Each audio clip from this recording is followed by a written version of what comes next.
नमस्कार विद्यार्थी मित्रांनो, मी विश्वास आपल्या टिकर मराठी या तुमच्या कुटुंबात तुमच्या परिवारामध्ये सहर्ष स्वागत करत आहे। सध्या महाराष्ट्रामध्ये नंबर 1 ठरलेलं ऑनलाईन प्लॅटफॉर्म म्हणजे टिकर मराठी। मित्रांनो, तुम्ही भरपूर वेळा कमेंट केला की सर गणिताचा सिलेबस काय आहे, गणितात कोणकोणते टॉपिक येतात, यासाठी आज आपण गणिताचा सिलेबस साठी व्हिडिओ बनवत आहोत। बघा, आपण बघत आहोत अंकगणित। बघा, हा फक्त पोलीस भरतीसाठी सिलेबस नसून तुम्ही कोणतीही एग्जाम द्या त्याच्यामध्ये हे सर्व टॉपिक तुम्हाला विचारलं जातील। परंतु आपलं टार्गेट काय आहे? फक्त पोलीस भरती। पण पोलीस भरतीला जेवढे काही टॉपिक आहेत तेवढे टॉपिक आज आपण बघणार आहेत। त्याच्यावर कसे प्रश्न विचारले जातात आणि काय प्रश्न विचारतात आणि येणाऱ्या एक्झामला कसे प्रश्न विचारतील या सर्व गोष्टींवर आपण डिस्कशन करणार आहेत। चला तर आपण बघा, आपलं टॉपिक आहे अंकगणित। बघा, त्याचं सिलेबस आज आपण बघणार आहेत। बघा, पहिलंच टॉपिक आहे संख्या व संख्यांचे प्रकार। संख्या व संख्यांचे प्रकार। बघा, याच्यामध्ये तुम्हाला संख्यांचे एकूण 18 प्रकार घेणार आहे मी। 18 प्रकाराविषयी आपण डिस्कशन करणार आहेत।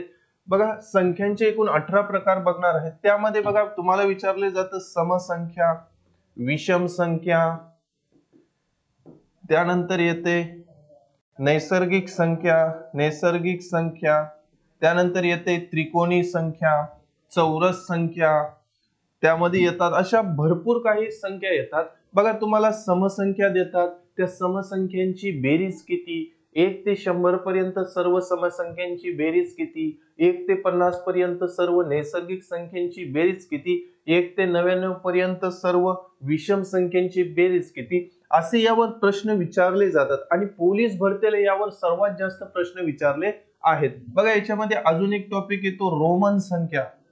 रोमन संख्या, बघा, तुम्हाला अशी संख्या देतात, हे याला काय म्हणतात, तर हे आहे 10, हे झालं 1 म्हणजे 11 झालं, किंवा तुम्हाला असं त्याच्यामध्ये देतात, बघा 5 6 7 वजा 5 असं तुम्हाला देतात, बरोबर किती। आता याचा अर्थ काय होतं, हे आहे 5, याला 1, 5 6 7, हे टोटल किती झाले, हे टोटल झाले 7।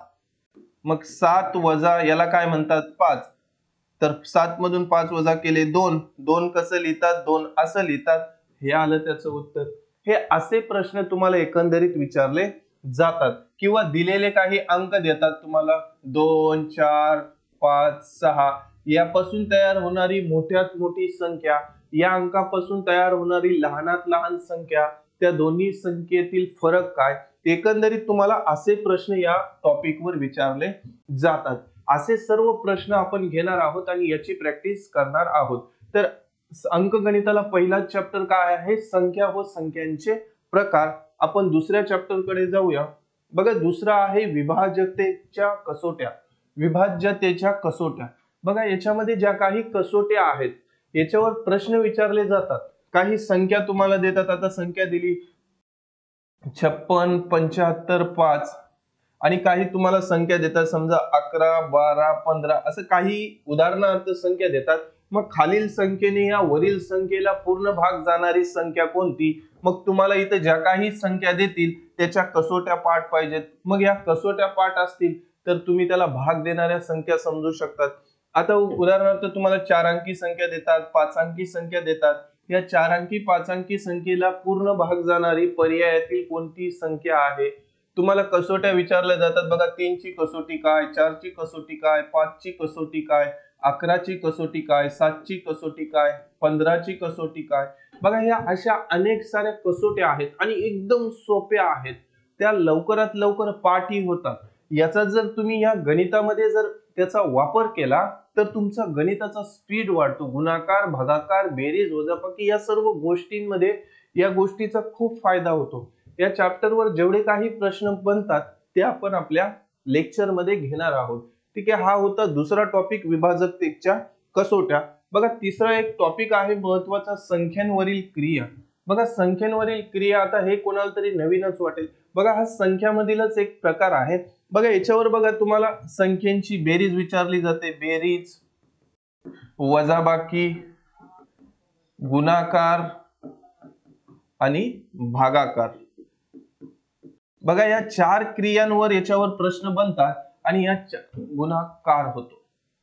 या 4 गोष्टींवर यावर प्रश्न बनतात आणि याच्यावर भरपूर वेळा पोलीस भरतीला प्रश्न विचारले आहेत। यानुसार आपण ह्या संख्यावरील क्रिया हा चॅप्टर आपण बघणार आहोत आणि परिपूर्ण एकदम बेसिक पासून सुरुवात करणार आहोत, कारण ह्या सर्व गोष्टींविषयी तुम्हाला जर माहिती झाली आणि ह्या गोष्टीमध्ये जर तुमचा स्पीड वाढला तर पुढे सर्व चॅप्टर तुम्हाला सोपे जातील। तर ही होते मित्रांनो संख्यावरील क्रिया। बघा पुढचा प्रकरण आहे मसावी, लसावी किंवा लसावी व मसावी, याला एससीएफ किंवा एलसीएम असं म्हणतात। आणि हा चॅप्टर एवढा महत्वाचा आहे कारण ह्या एकाच चॅप्टरवर दोन चॅप्टर तुमचे डिपेंड आहेत, एक काळ काम वेग आणि नळ आणि टाकी। बघा हे दोन्ही चॅप्टर आपण युट्यूबला टाकलेले आहेत, तुम्ही बघा हे काळ काम वेग या दोन्ही चॅप्टरवर मी फक्त लसावी मसावीचीच मेथड वापरली आहे आणि हे दोन्ही चॅप्टर कव्हर केले आहेत। म्हणजे हा चॅप्टर एवढा महत्वाचा आहे, याच्यावरही प्रश्न बनतात। आपण युट्यूबला हा पूर्ण चॅप्टर टाकलेला आहे, 3 ते 4 पार्ट याचे बनले आहेत। मग या चॅप्टरवर डिपेंड हा जर तुमचा परफेक्ट झाला तर हे दोन चॅप्टर तुमचे आउट ऑफ होऊन जातात। तुम्हाला कोणताही प्रश्न विचारला तर तुम्ही सोडवू शकता। म्हणून हा लसावी मसावी एवढा महत्वाचा आहे। याच्यावर जे काही शाब्दिक उदाहरणं बनतात ते शाब्दिक उदाहरणं मी घेण्याचा प्रयत्न केला आहे, प्रत्येक नमुना कव्हर करण्याचा प्रयत्न केला आहे। बघा हा होता चौथा टॉपिक मसावी व लसावी। यानंतरचा आहे बघा वर्ग वर्गमूळ आणि घन घनमूळ।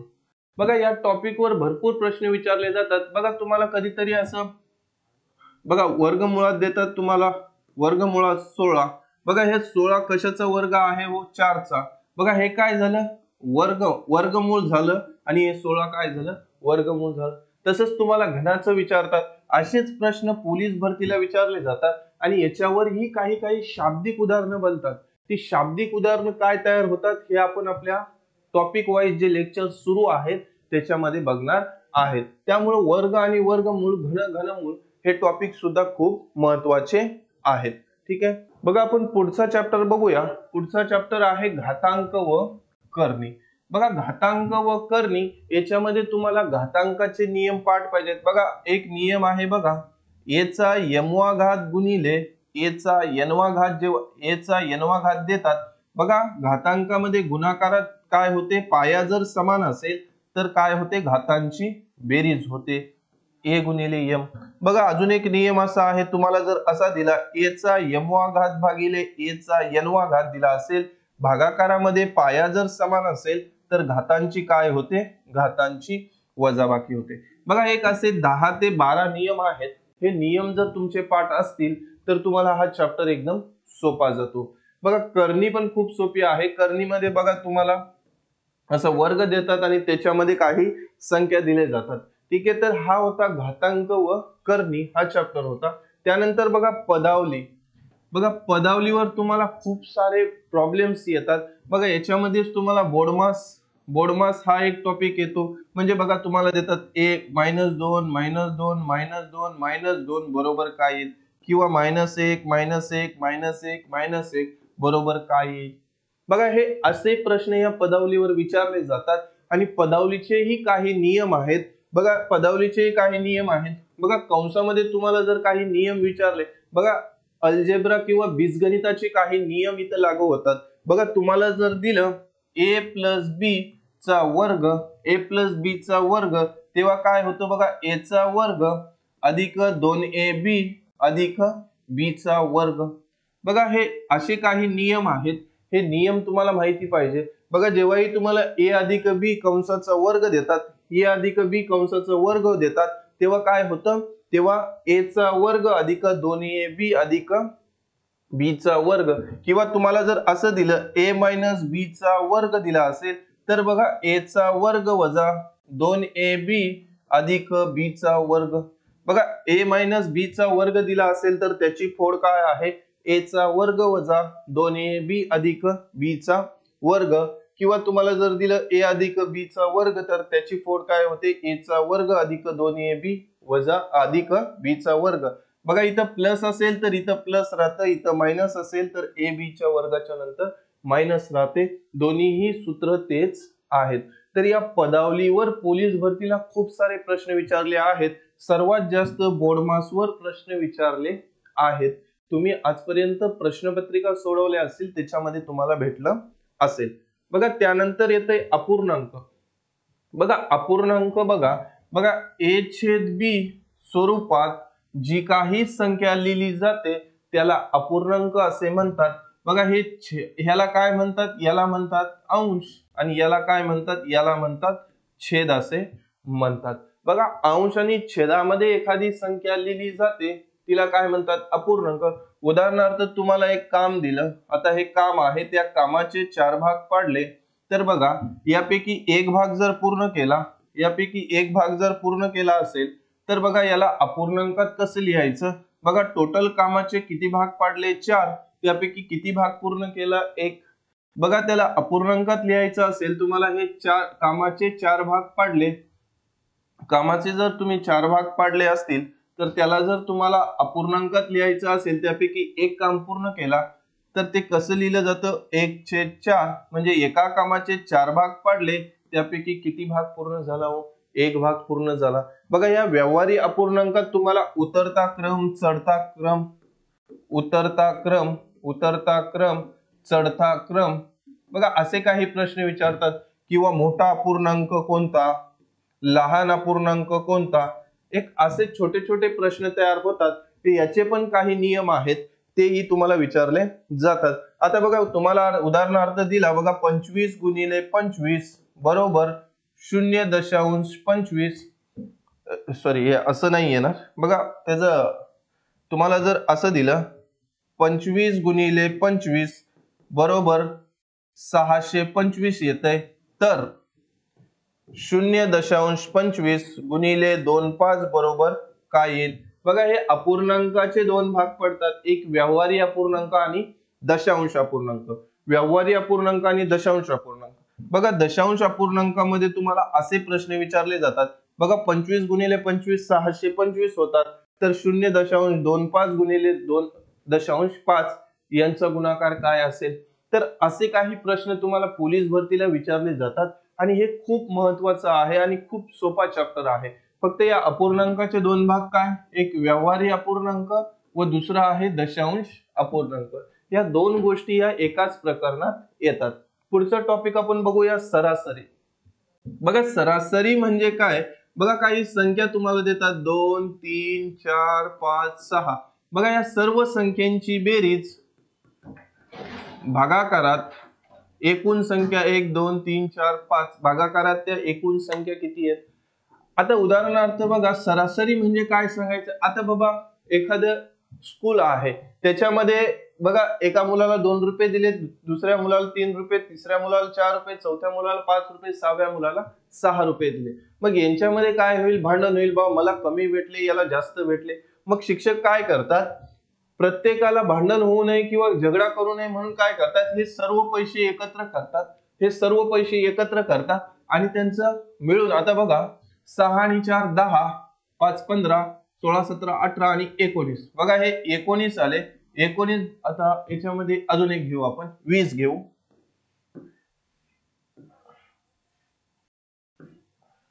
असं उदाहरण घेतलं तर त्याला घेता येईल. बघा 2 5 6, हा तर 3 घेतले. बघा हे आता एका मुलाला 2 रुपये दिले, दुसऱ्या मुलाला 4 रुपये, तिसऱ्या मुलाला 6 रुपये. मग हे 2 रुपयावाला काय म्हणेल, बा याला जास्त दिले, याला जास्त दिले, मलाच कमी का दिले. मग यांच्यामध्ये भांडणं होऊ नये म्हणून काय करतात शिक्षक, या सर्वांची बेरीज करतात. 6 आणि 4 10, किती झाले 12. 12 भागिले किती लोक आहेत, 3 लोक. हे 12 रुपये 3 लोकांना समान वाटलं पाहिजेत, म्हणून 3 चौक 12, म्हणून प्रत्येकाला किती किती रुपये येतील, 4 रुपये दिले म्हणजे त्यांचे भांडणं होणार नाही. बघा 4, बघा यांची बेरीज केली किती आली 12 आणि यांची बेरीज केली किती आली 12. म्हणून सरासरी आपल्या भाषेत सांगायचं झालं म्हणजे काय, एखादी त्यांची सरासरी काढली जाते आणि प्रत्येकाला किती किती रुपये द्यायचे हे काढले जातात. या सरासरीवर भरपूर सारे प्रश्न तयार होतात आणि भरपूर सारे प्रश्न तुम्हाला इतर टॉपिक मध्येही काढता येईल. या टॉपिकचा जर तुम्ही चांगला अभ्यास केला तर तुमचे भरपूर सारे प्रश्न तुम्हाला सोडवता येतील. बघा यानंतरचा टॉपिक आहे बघा शेकडेवारी. बघा शेकडेवारी बोलला म्हणजे अंकगणिताचा अंकगणिताचा आत्मा बोलता येईल, आत्मा किंवा ह्या एकाच टॉपिकवर, ह्या शेकडेवारी गणिताचा सर्वात खतरनाक टॉपिक आहे. हा टॉपिक जर कोणी परफेक्ट केला तर या टॉपिकवरच सर्व अंकगणित आहे ते डिपेंड आहे. या चॅप्टरवर सर्व काही प्रश्न तुम्हाला विचारले जातात. बघा, एक तुम्हाला देतात गुणांची सरासरी किती, एकूण गुण देतात, गुणांची सरासरी, गुणांची शेकडेवारी किती, सरासरी बोलतोय, शेकडेवारी किती, शेकडेवारी किती असं प्रश्न विचारले जातात. किंवा याच्यामध्ये बघा, एका गावाची लोकसंख्या एवढी आहे, 2 वर्षापूर्वी ती 2 लाख होती, तर ते सध्याची लोकसंख्या किती. बघा, सर्वात जास्त या टॉपिकवर आहे ना, लोकसंख्येवर प्रश्न तुम्हाला विचारलेले आहेत. आणि लोकसंख्येवर प्रश्न कसे सोडवायचे, बघा तुम्ही सूत्र वापरतात. आता डायरेक्ट घेतात ती 100 घेतले, मग 10% वाढली भागिले 100 गुणिले परत 10% वाढली भागिले 100 परत 10% वाढली तर भागिले 100. म्हणजे हे असं 3 वर्ष दिले तर तुम्ही 3दा गुणाकार करता.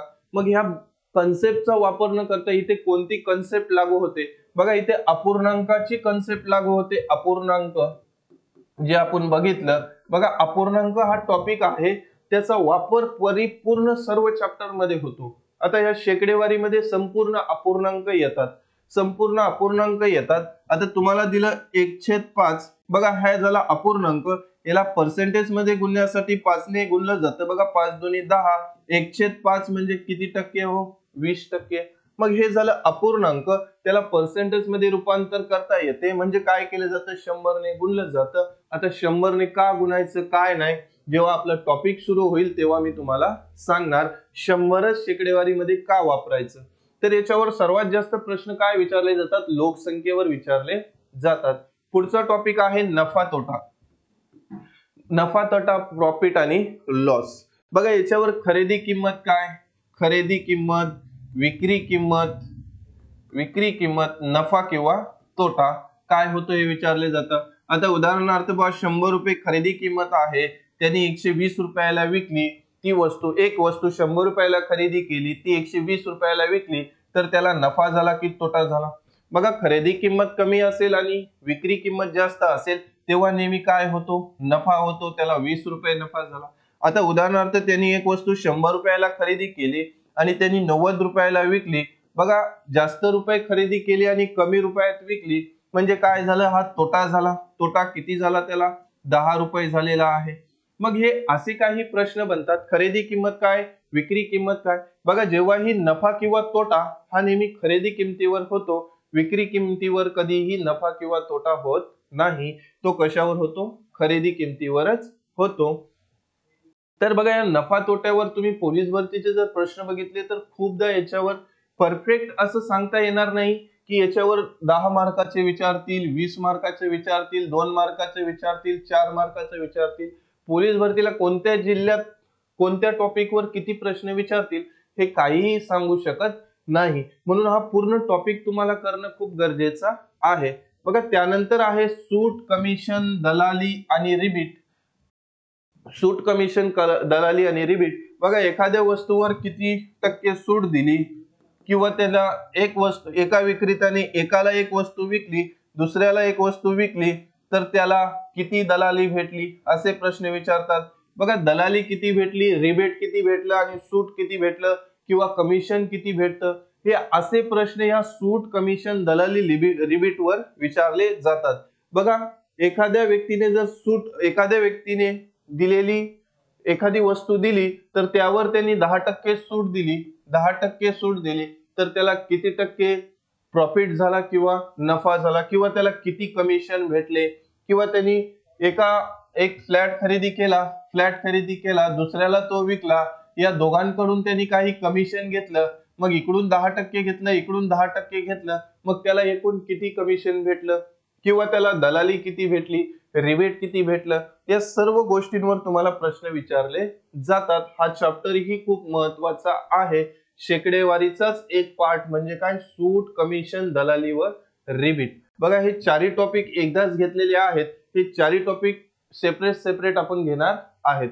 बघा पुढचा प्रश्न आहे सरळ व्याज व चक्रवाढ व्याज. पोलीस भरतीचा सर्वात आवडता टॉपिक आहे सरळ व्याज व चक्रवाढ व्याज.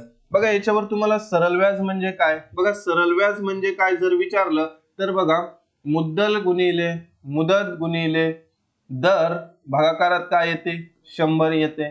बघा सरळ व्याज जेव्हा काढायचं असेल त्याचं एकच सूत्र आहे मुद्दल गुणिले मुदत गुणिले दर भागिले 100 हे झालं सरळ व्याज। आणि तुम्हाला नंतर विचारतात चक्रवाढ व्याज। बघा चक्रवाढ व्याज म्हणजे काय, सरळ व्याजावर काहीही व्याज लागत नाही, प्रत्येक वेळी सरळ व्याज सारखा असतो, चक्रवाढ म्हणजे व्याजावर व्याज दिला जातो। मग नंतर तुम्हाला याच्यावर तिसरा एक प्रकार येतो की सरळ व्याज व चक्रवाढ व्याज हे काय आहेत, याच्यावर मिक्स उदाहरण आपण घेणार आहेत, किंवा सरळ व्याज व चक्रवाढ व्याज यातील फरक काय, असे एकंदरीत तुम्हाला प्रश्न विचारले जातात।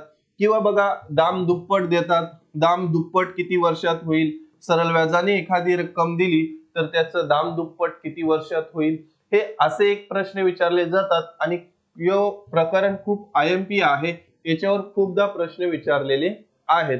बघा पुढचा चॅप्टर बघूया आपण। बघा एकसमान पद्धत किंवा चलन। आता हे पोलीस भरतीला हा टॉपिक दिलेला आहे, या टॉपिकवर भरपूरदा प्रश्न विचारले आहेत। आता बघा उदाहरणार्थ याच्यावर प्रश्न कसे विचारतात बघा, एक अंड उकडायला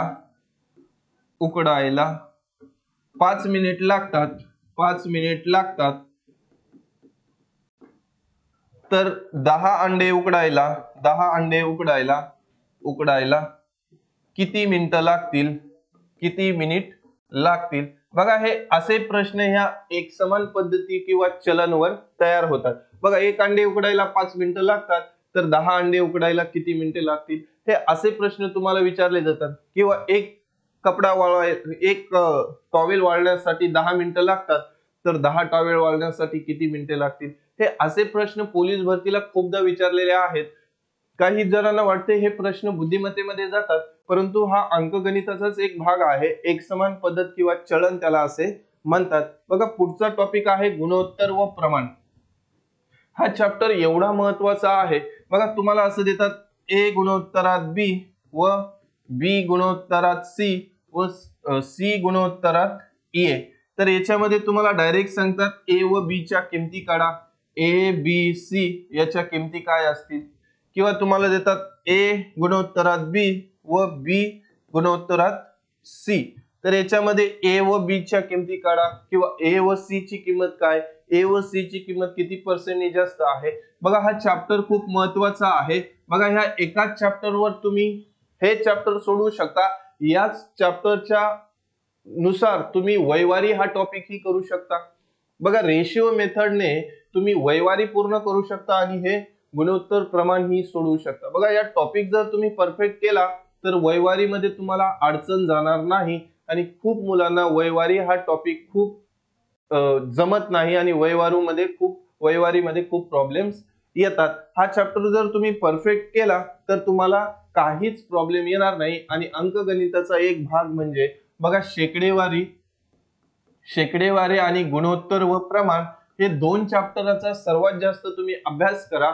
मग त्या दोन चॅप्टरचा जर सर्वात जास्त अभ्यास केला तर गणितामधलं तुम्ही 50 ते 60% गणित काहीही न करता सोडवू शकता, हे शेकडेवारी आणि गुणोत्तर प्रमाण जर केलं तर। शेकडेवारी आणि गुणोत्तर प्रमाण हेच दोन जर बोलले तर अंकगणिताचा आत्मा आहेत। बघा पुढचं टॉपिक आहे काळ काम वेग। बघा याच्यामध्ये 3 भाग पडतात, बघा पाण्याची टाकी, रेल्वे आणि बोट व प्रवाह। आता बघा काळ काम वेग, बघा आपल्या युट्यूबला लेक्चर झालेला आहे, 3 ते 4 पार्ट बनवले आहेत। बघा याच्यावर काय विचारलं जातात, बघा A हा एक काम 10 दिवसात X दिवसात करतो, B तेच काम Y दिवसात करतो, तर दोघे मिळून ते काम किती दिवसात करतील, तर X गुणिले Y भागिले X अधिक Y दिवसात पूर्ण करतील। किंवा तिघे जण येतात, A हा एक काम 1 दिवसात करतो, B तेच काम Y दिवसात करतो, C तेच काम Z दिवसात करतो, तिघे मिळून ते काम किती दिवसात करतील। किंवा A हा एक टाकी X तासात भरतो, B ती टाकी Y तासात भरतो, तर दोघे मिळून ती टाकी किती तासात भरतील। किंवा A हा एक टाकी X तासात भरतो, B हा ती टाकी Y तासात रिकामी करतो, तर ती टाकी भरेल की रिकामी होईल, असे प्रश्न विचारले जातात। रेल्वेवर तुम्हाला खूपदा प्रश्न विचारले जातात, बोट व प्रवाह याच्यावर खूप सारे प्रश्न विचारलेले आहेत। तर हा चॅप्टर पण तुमच्यासाठी खूप महत्वाचा आहे, याला स्टारच करून ठेवा। बघा पुढचं आहे विविध परिमाणे. काय? विविध परिमाणे. बघा हे परिमाणे तर पोलीस भरतीला एवढे प्रश्न विचारलेले आहेत.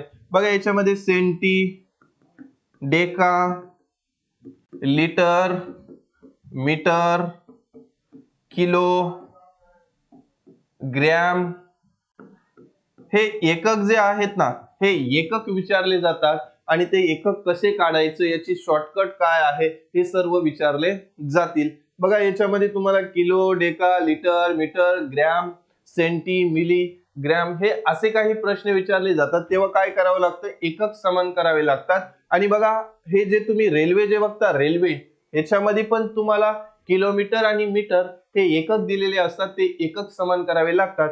म्हणजे हा विविध परिमाणे हा एकच चॅप्टर आहे जो तुम्ही रेल्वे हा टॉपिक तुम्हाला परफेक्ट करू शकतो. बघा प्रत्येक चॅप्टर कशावर डिपेंड आहे तेही मी तुम्हाला सांगत आहे आणि त्यानुसारच आपण सिलेबस घेतलेला आहे.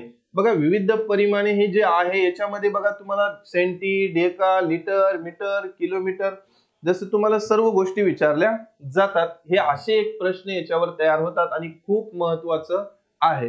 पुढचं आहे बघा भागीदारी. बघा भागीदारी खूप महत्वाचं आहे. उदाहरणार्थ एका व्यक्तीने 2 वर्षासाठी 2 लाख रुपये जमा केले आणि एका व्यक्तीने 5 वर्षासाठी 3 लाख रुपये जमा केले, तर त्यांना एकूण किती टक्के किती दोघांना नफा होईल, किंवा दोघांचं या एका व्यक्तीचं 2 वर्षात त्याला 2 लाख दिलं तर त्याला 5 वर्षात किती रुपये भेटतील, यांनी 5 वर्षात दिली व वर्षासाठी एक रक्कम जमा केली तर याचा हिस्सा किती असेल, दुसऱ्या व्यक्तीचा हिस्सा किती असेल, यांचा एकूण नफा किती असेल, यांचे भांडवलाचे गुणोत्तर किती असेल, यांचे नफ्याचे गुणोत्तर किती असेल. तर हे असे एकंदरीत ह्या भागीदारी या टॉपिकवर प्रश्न तयार होतात आणि पोलीस भरतीला खूपदा हे प्रश्न विचारलेले आहेत. तर हा टॉपिक आहे भागीदारी. बघा त्यानंतर येतो शेअर व बाजार. शेअर बाजारामध्ये आहे बघा स्टॉक मार्केट. शेअर, एखादा शेअर एवढ्या रुपयाला विकला तर त्याला किती रुपये नफा होईल किंवा किती रुपये तोटा होईल, हे असे शेअर्स बाजारावर प्रश्न विचारले जातात. बघा शेअरची किंमत किती, शेअरचा भाव पडलं किंवा शेअर्स काय असतात काय नाही, ह्या गोष्टी आपण सर्व टॉपिक वाईज ज्या लेक्चर चालू आहेत त्यामध्ये बघणार आहेत. बघा त्यानंतर आहेत कूट प्रश्न. बघा हे कूट प्रश्न याला तर तुम्ही स्टारच करून ठेवा. बघा कूट प्रश्नामध्ये अनेक प्रश्न तयार होतात. बघा एका शेतामध्ये 100 हरण आहेत व काही गुराखे आहेत. त्यांच्या पायांची संख्या एवढी X आहे, त्यांच्या डोक्यांची संख्या Y आहे, तर त्यामध्ये जे काही गुराखे आहेत त्यांच्या संख्या किती, किंवा तुम्हाला ससे देतात, एवढे ससे आहेत, त्या एवढ्या गायी आहेत, त्यांची पायांची संख्या एवढी आहे, त्यांच्या डोक्यांची संख्या एवढी आहे, तर त्यामध्ये ससे किती, गाय किती. तर असे कूट प्रश्न म्हणजे तयार होतात आणि हा चॅप्टर खूप महत्वाचा आहे. याच्यावर खूप सारे प्रश्न तयार होतात. बघा पुढचं आहे बघा चलन. बघा चलन म्हणजे काय? समचलन, व्यस्त चलन. समचलन आणि व्यस्त चलन बघा तुम्हाला देतात बघा 12/13 बरोबर 14x. तर बघा x ची किंमत तुम्हाला काढावी लागते. मग x म्हणजे काय? बघा हे इकडे गुणाकारात जातं, हे इकडे गुणाकारात जातं. बघा हे x 12x बरोबर 14 गुणिले 13. बघा हे भागाकारात इकडे जाताना गुणाकार होईल. मग हे समचलन व्यस्त चलनामध्ये तुम्हाला असे प्रश्न विचारले जातात. बघा हे चलनाचं समचलन किंवा व्यस्त चलन हे तुम्हाला काळकाम वेग किंवा टाइम अँड वर्क मध्ये होतात. दिवस, काम आणि मजूर यांच्यामध्ये समप्रमाण व्यस्त प्रमाण कधी असतं, या चलनाचा उपयोग तुम्हाला तिकडेही होतो. बघा पुढचं टॉपिक आहे वयवारी. बघा वयवारी हा टॉपिक तुम्हाला गुणोत्तर जर आले गुणोत्तर, तर हा वयवारी टॉपिक एकदम सोपा आहे. एकदम सोपा आहे. जर तुम्ही गुणोत्तर परफेक्ट केलं तर वयवारीचे कितीही कठीण उदाहरणं तुम्ही काही सेकंदात सोडवू शकता. वयवारीवर खूप सारे प्रश्न तयार होतात. ते प्रश्न आपण टॉपिक वाईज जे 0 पासून ते 0 टू हिरो पर्यंतचे प्रश्न आपण बघणार आहेत. बघा त्यानंतर आहे श्रेणी. बघा श्रेणी हा टॉपिक खूप महत्वाचा आहे. अंकगणितावर तुम्हाला विचारलं नाही. बघा याच्यामध्ये एक अंकगणितीय श्रेणी आणि भूमितीय श्रेणी. बघा हे 2 चॅप्टरवर प्रश्न विचारले जातात. आता श्रेणी म्हणजे नक्की आहे काय? बघा तुम्हाला येतात 2, 4, 6, 8 आणि 10. बघा जेव्हा यांची बेरीज किती, यांची बेरीज किती? बघा असे प्रश्न देतात. आता खूप सारे दिले बघा. जेव्हाही यांच्यामधला फरक बघाल, बघा याच्यामधला फरक 2 आहे, याच्यामधला फरक 2 आहे, याच्यामधला फरक 2 आहे. बघा जेव्हाही फरक समान असतं ते उदाहरण कशामध्ये जातं? श्रेणीमध्ये जातं. बघा याला समांतर श्रेणी असंही म्हणतात हिंदीमध्ये. समांतर श्रेणी. समांतर श्रेणीचा अर्थ काय होतो बघा? समान आहे अंतर म्हणून त्याला काय म्हणतात? समांतर श्रेणी, किंवा याला एपी अर्थमेटिकल प्रोग्रेस असंही म्हणतात. याला जॉमेट्रिक प्रोग्रेस असंही म्हणतात. भूमितीय श्रेणी म्हणजे दिलेल्या संख्यामध्ये अंतर काय असतो? समान असतो. त्या समान अंतर आलं तर ते उदाहरण कशामध्ये जातं? श्रेणीमध्ये जातं. बघा याला श्रेणी न म्हणता याला असंही म्हणतात मराठीमध्ये श्रेणी, असं याला मराठीमध्ये म्हणतात. आणि हिंदीमध्ये त्याला काय होतात? त्याला समांतर श्रेणी, समांतर श्रेणी असं म्हणतात. तर हा चॅप्टर खूप महत्वाचा आहे. याच्यावर खूप सारे प्रश्न तयार होतात. तर बघा पुढचा टॉपिक आहे भूमिती. आणि भूमिती हा गणिताचा गणिताचे 2 भाग करता येईल, अंकगणित आणि भूमिती. भूमितीमध्ये खूप सारे प्रॉब्लेम्स येतात आणि खूप सारे टॉपिक आहेत. बघा त्रिकोण म्हणजे काय? याच्यामध्ये तुम्हाला पायथागोरसचे प्रमाण येतात. चौकोन म्हणजे काय? चौरस म्हणजे काय? वर्तुळ म्हणजे काय? वर्तुळावर तुम्हाला प्रश्न विचारले जातात. घन म्हणजे काय? शंकू म्हणजे काय? आयत म्हणजे काय? बघा तुम्हाला त्रिकोण देतात, त्या त्रिकोणाचे क्षेत्रफळ किती किंवा त्याचा पाया काढा, त्याची उंची काढा. बघा चौकोन देतात, चौकोनाच्या चारी कोणांची बेरीज किती, किंवा वर्तुळ देतात, वर्तुळाच्या त्रिज्या काढा, त्याचा व्यास काढा.